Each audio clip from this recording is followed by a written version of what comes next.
The public can't believe anything Virginia prison officials tell them. Lies about dog attacks.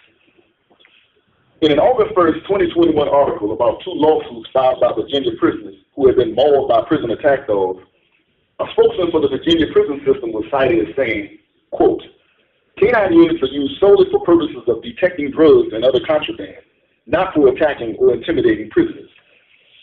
This quote came from the article by Keith Saunders, titled "Virginia Prison Guards Attack Prisoners with Dogs," from Prison Legal News, August 1, 2021.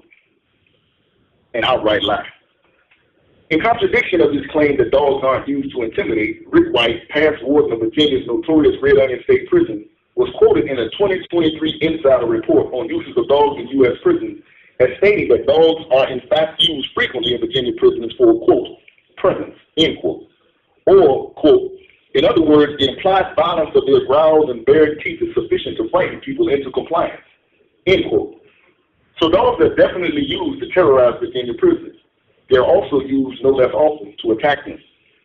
In total contradiction of the denied uses of dogs to attack Virginia prisoners, the same Insider report, quote, was able to document 271 dog attacks in Virginia state prisons from 2017 to 2022 through court filings and incident reports, end quote. This is from the Insider report dated July 23, 2023 by Hannah Beckler, titled "Patrol Dogs Are Terrorizing and Mauling Prisoners Inside the United States." Why indeed will Virginia officials lie about using attack dogs?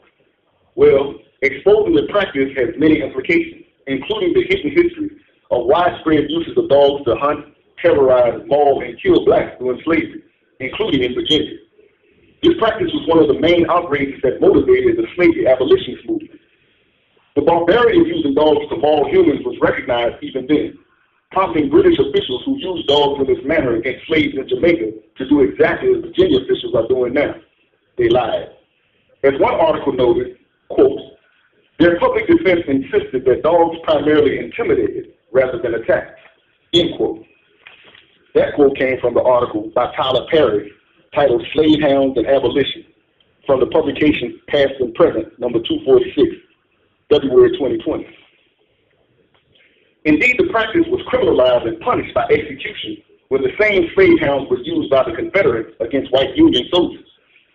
It's because this practice is inherently barbaric and was recognized to be so as far back as 200 years ago during the era of slavery, and has a racist history which continues, that Virginia officials have lied about it, trying to hide it from the public.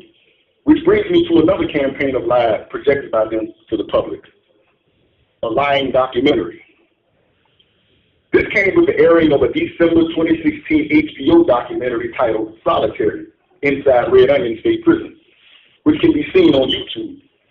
This documentary was used to whitewash the abuses within the prison and its image. The program has never been shown to Virginia prisoners, and with good reason. It was a cover-up. Through considerable maneuvering, I was able to watch it, however, and immediately recognized it as lying propaganda meant to clean up Red Onion's sordid image.